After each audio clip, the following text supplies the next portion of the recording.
ఇంకా దీనికొచ్చేసి మీకు టాప్స్ కూడా ఉంటాయండి. ఎట్లాంటి డిజైన్ టాప్స్ ఉంటాయంటే సేమ్ ఇదే లక్ష్మీదేవి ప్యాటర్న్‌లో మీకిట్లా సెట్ ఆఫ్ అయితే ఎక్కడ దొరకదు. ఎందుకంటే మీకు మ్యాచింగ్ అనేది చాలా కష్టం అండి. ఇట్లాంటి బీడ్స్‌కి మీరు నెక్ పీస్ తీసుకొని మ్యాచింగ్ తీసుకోవాలంటే కొంచెం టఫ్ ఉంటది. బట్ ఇది చూసారా? ఇది ఆల్మోస్ట్ లక్ష్మీదేవి డిజైన్ అనమాట.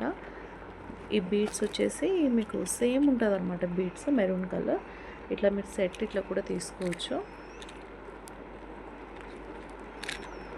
ఇది చూడండి. సేమ్ డిజైన్ ఇట్లా సెట్ ఉంటదనమాట. చూసారా? సేమ్ బీడ్స్ కింద గూడా మనకి ఇవి ఏవైతే ఉన్నాయో అవన్నీ వచ్చేసి మనకి క్రిస్టల్ బీడ్స్ అనమాట. మనం ఇట్లా పెట్టుకున్నప్పుడు సేమ్ ఆల్మోస్ట్ 2 సేమ్ ఉంటదనమాట. ఇంకా దీనికి మనం ఎక్కువ వేరేది ఏమి వేసుకునే అవసరం ఉండదు. చాలామంది ఈ క్రిస్టల్ బీడ్స్ అనేది లాంగ్ లెంత్‌లో చూస్తారు. బట్ లాంగ్ లెంత్ కంటే మీరు షార్ట్ లెంత్‌లో పెట్టుకుంటేనే చాలా బావుంటదండి.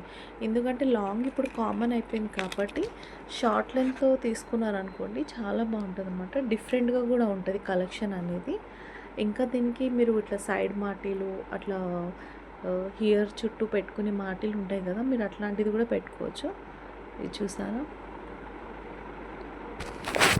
ఇట్లా బాగుంటుందన్నమాట డిజైన్ వచ్చేసి. ఇదిగోండి ఇవి వచ్చేసి లక్ష్మీదేవి ఇయర్ రింగ్స్ అనమాట. మీకు కనిపిస్తుందా? నేను అందుకని కొంచెం దగ్గరికి పెడుతున్నాను. ఇది వచ్చేసి లక్ష్మీదేవి ఇయర్ రింగ్స్. ఇది వచ్చి నెక్ పీస్ సెట్ అనమాట. మీరు ఒకవేళ ఇంట్రెస్టెడ్ ఉన్నారు మీకు కావాలి అని అంటే జస్ట్ కామెంట్ బాక్స్లో మీరు ఒక మెసేజ్ పెడితే చాలు. మీరు ఇంట్రెస్టెడ్ ఉంటే మీ మొబైల్ నెంబర్ పెడితే నేనే కాంటాక్ట్ అవుతాను అనమాట. చాలా బాగుంటుందండి. ఇట్లాంటివి చాలా చాలా డిజైన్స్ కూడా ఉంటాయి. ఇందులో సేమ్‌లో మీకు కలర్స్ కూడా ఉన్నాయన్నమాట.